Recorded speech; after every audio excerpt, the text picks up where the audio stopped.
Hola y bienvenidos mis queridos sabios una vez más a Godas Academy.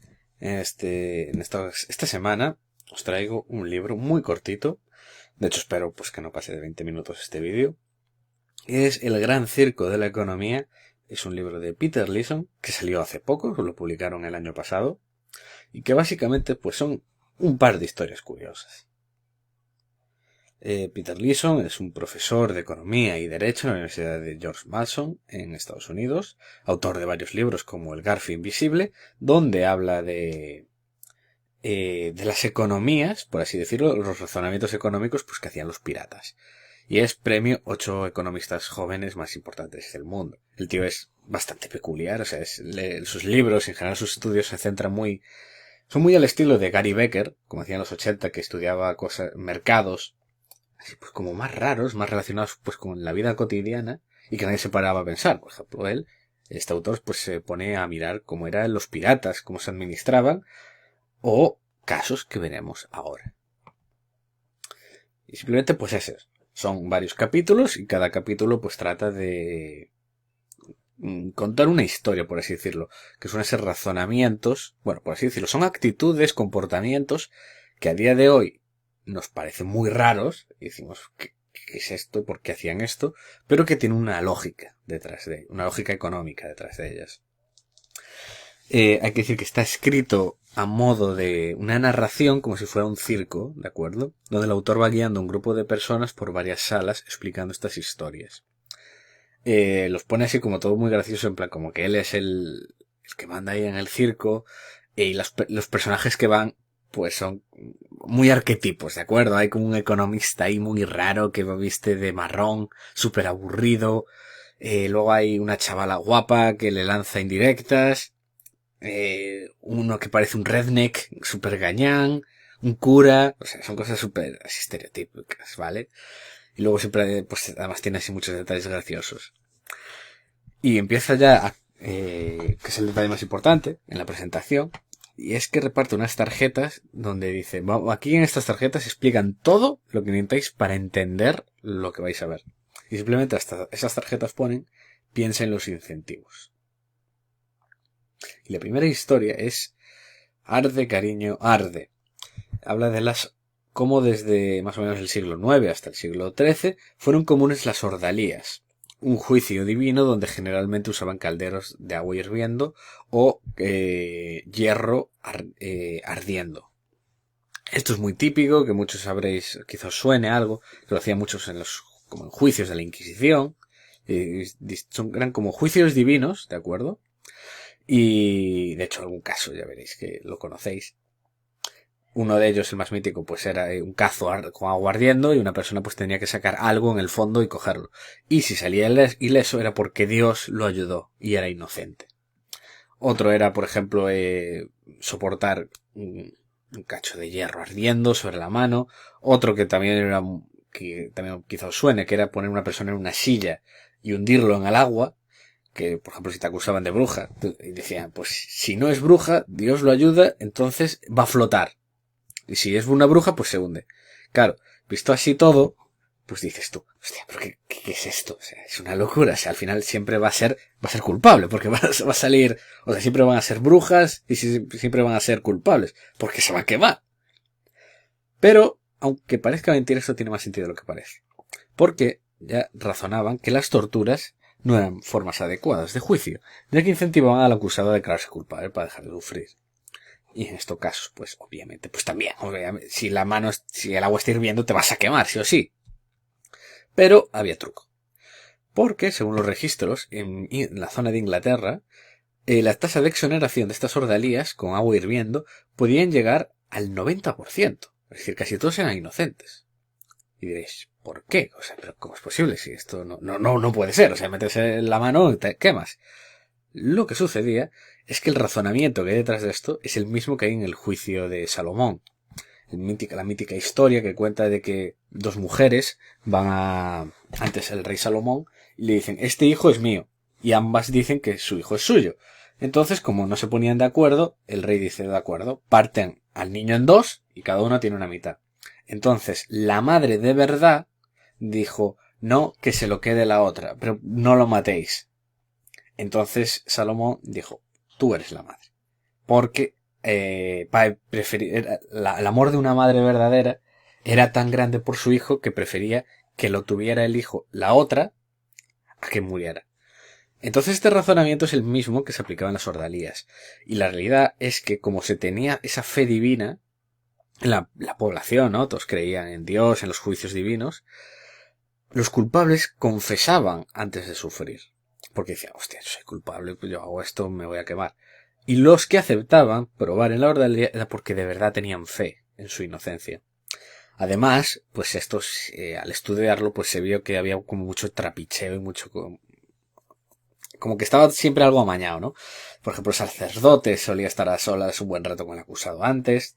Está probado que jugaban con la temperatura del agua. Si veían que el tío era inocente, pues bajaban la temperatura. Eran los que comprobaban las heridas. Entonces, aunque se quemara, el cura podía mirar y decir, no ha pasado nada. Y decir que era inocente. Y es curioso, porque este método, pues eso, es que realmente funcionaba por las creencias de la gente y un clero que mantenía el miedo así continuamente. Y funcionaba, realmente es eso, era una técnica que funcionaba porque no había forma de solucionar esos juicios, ¿de acuerdo? Si lo acusaban de brujería, lo acusaban de asesinato y no había pruebas, este era un método que relativamente podía funcionar, porque eso, los culpables ya se incriminaban. Podéis pensar que esto era una tontería, pero no nos olvidemos que en el siglo XXI tenemos nuestra propia ordalía, que es, en el siglo XXI, como tenemos fe en las máquinas, es el miedo al polígrafo. El polígrafo es un sistema que se ha probado que no funciona, que no sirve para detectar mentiras ninguna, pero, o sea, porque básicamente lo que hace es medir temas fisiológicos, por ejemplo, la respiración, el pulso, la tensión, cosas de esas. Entonces, si tú eres culpable y al preguntar te pone nervioso, se va a notar. Entonces eso es lo que puede indicar pues que estás mintiendo. Pero, de hecho, ya se ha dicho, o sea, esto, el polígrafo, el detector de mentiras, no sirve en ningún país del mundo como prueba en caso de juicio. No sirve, además, porque una persona se puede preparar y entrenar para que no le afecte. Entonces no tiene ningún sentido. Pero la gente al pasarlo se pone nerviosa, por eso, por el tema de la máquina, si esto no lo sabe, que no funciona, se pone nerviosa y entonces se descubriría que era culpable. Y además, estos métodos de las ordalías, más o menos con ciertos cambios, pues se descubrió que se sigue funcionando y aplicando en ciertos países, pues como, vamos a decirlo, con sistemas disfuncionales, como por ejemplo países africanos como Liberia. Además, esa zona de Liberia, Togo, pues Benín, tiene bastante todavía con mucho arraigo vudú y mucho tema esotérico. Entonces, en este tipo de cosas, pues todavía funcionan bastante allí. Luego se vende mujer. Esta historia es muy graciosa. Es un detalle fascinante de la historia. En la Inglaterra victoriana del siglo XIX, muchos maridos subastaban a sus esposas. Ajustado por inflación, he calculado que vendrían siendo unos 7.000 euros, más o menos, cada mujer. Y estaréis pensando, ¿qué me estás contando? Además era bastante literal. Les ponían incluso una cuerda alrededor del cuello y las llevaban ahí encima como de una silla para enseñarlos. Y hacían publicidad, rollo, el miércoles voy a subastar a mi mujer en la plaza del pueblo. Y esto funcionaba. Y aunque no lo parezca, los grandes beneficiados eran las mujeres. Esto no es lo que parece. No, esto parece así como muy arcaico, muy bananero. Tenía una lógica, que ya veréis, y además favorecía mucho a las mujeres. Porque las mujeres tenían poder de veto. Y podían negarse a ir con X comprador o tan siquiera si ser subastadas. Y a pesar de la apariencia que tiene esto, realmente era un proceso muy favorable. Casi todas las mujeres salían contentas, ya que la mayor parte de las veces sus maridos eran, cito textualmente, borrachos, vagos y feos. Además está comprobado que casi todos los compradores eran de clases sociales más altas. De hecho, gracias al poder de veto, era una treta habitual para que la mujer se fuera con el amante.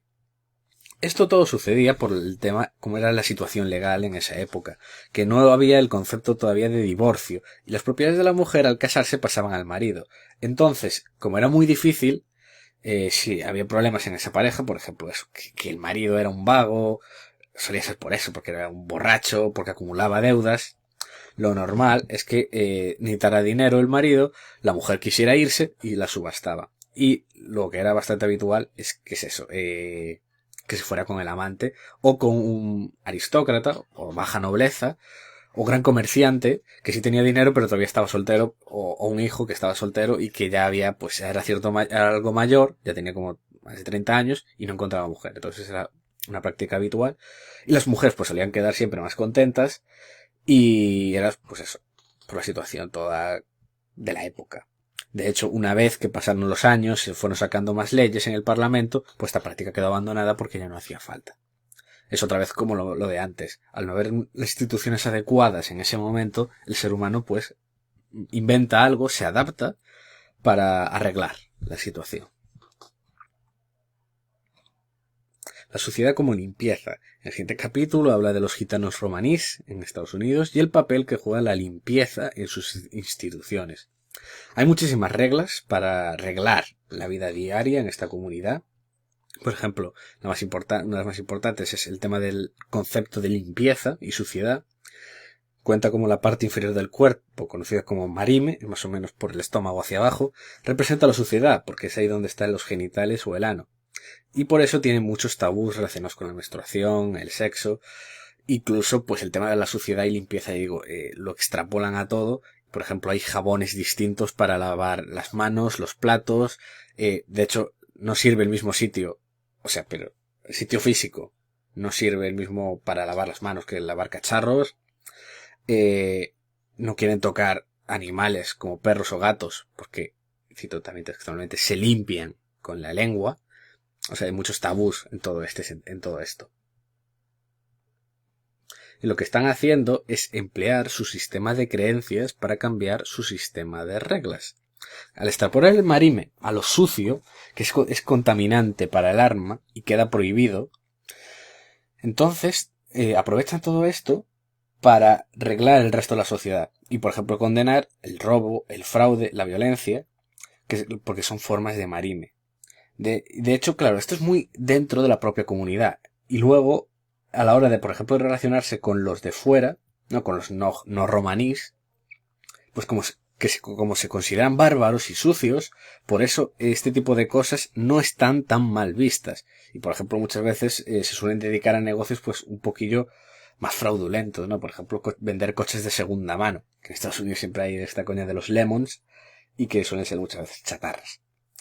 Y que está pues como relativamente bien visto incluso estafar a un no romaní.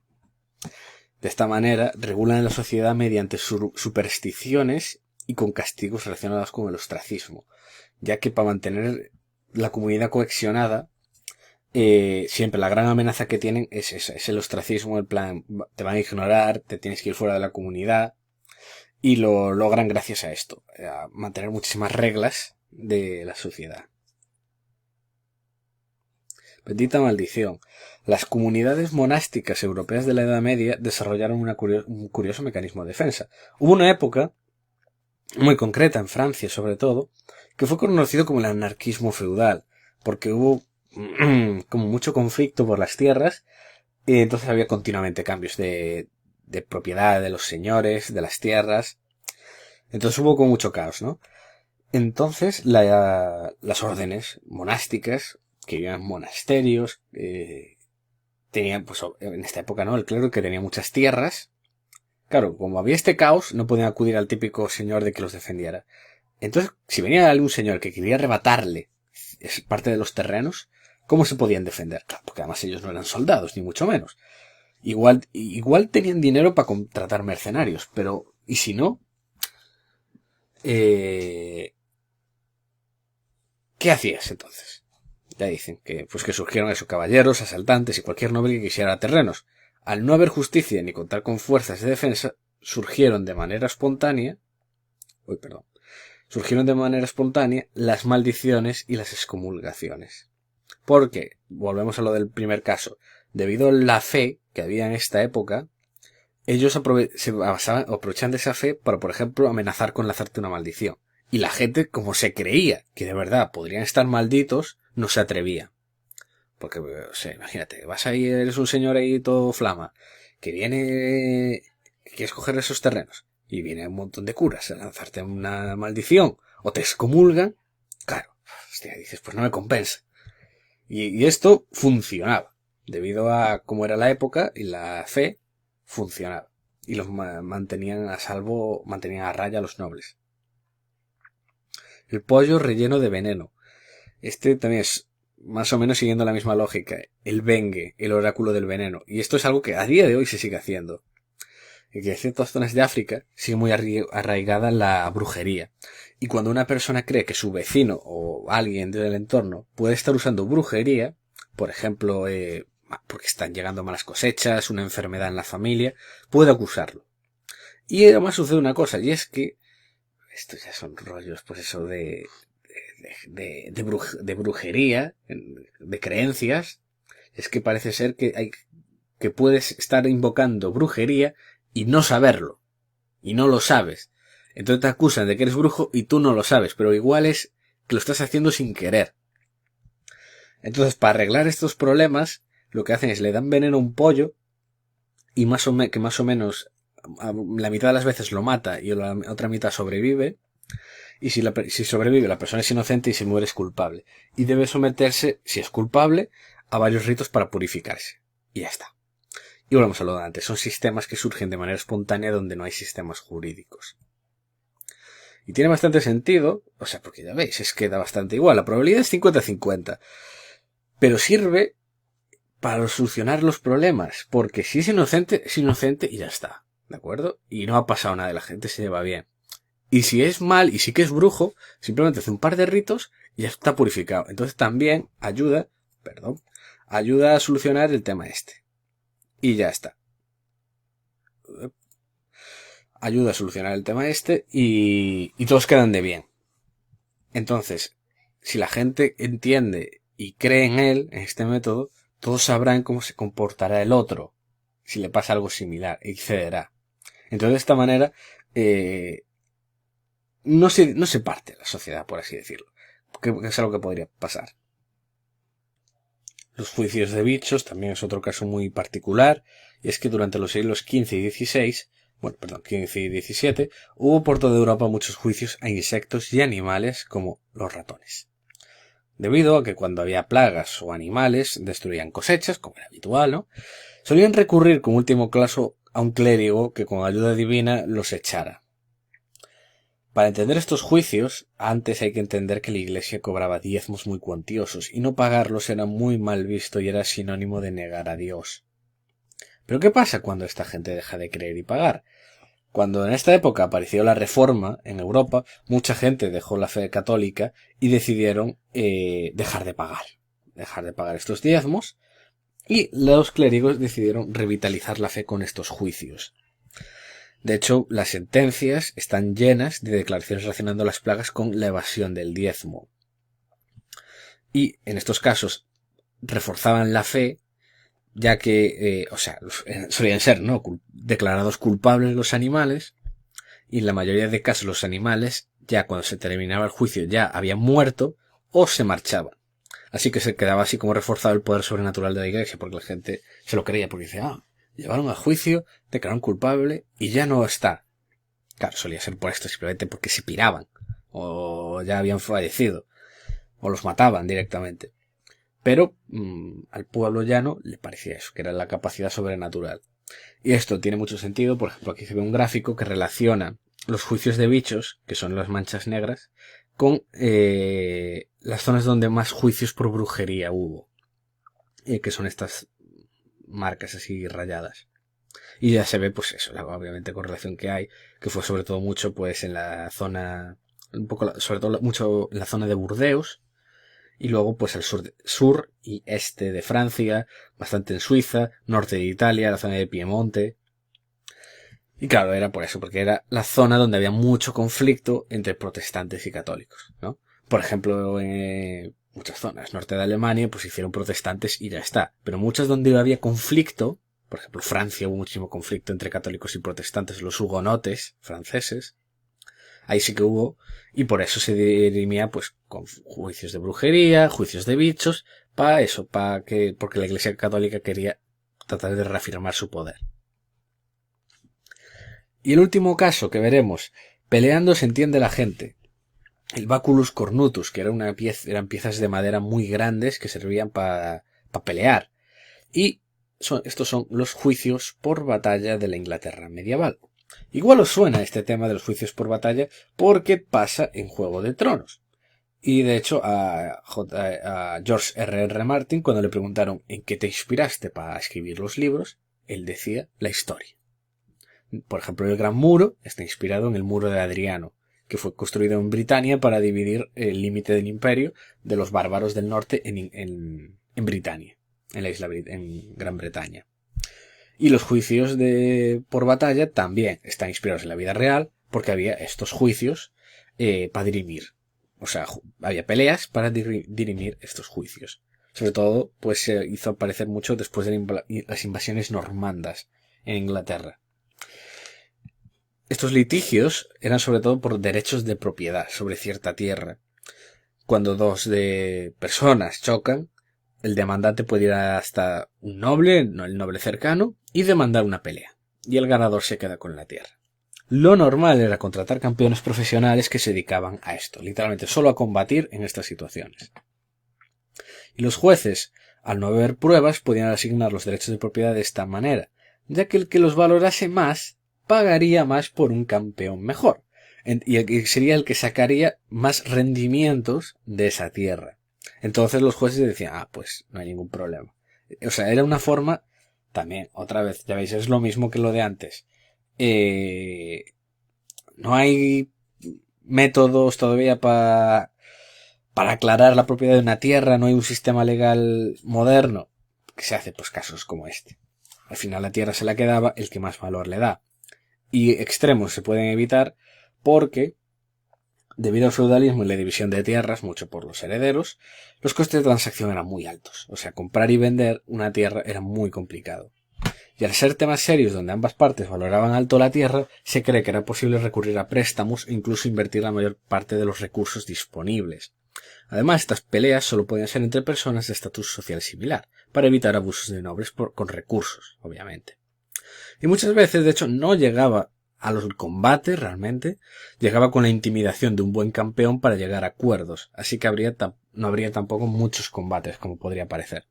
Al final es eso, el que valora más la tierra está dispuesto a invertir más recursos o incluso llegar a prestar, porque claro, si tú crees que puedes obtener mayor rendimiento de esa tierra, te compensa pedir un préstamo, contratar un buen campeón, ganar y luego con esos extras de rendimiento devolver el préstamo. Ya veis, entonces tiene bastante sentido. Al final es el que más quiere esa tierra el que se lo va a quedar. Y casos de abuso, pues, se evitaban, pues, por ejemplo, evitando nobles y plebeyos.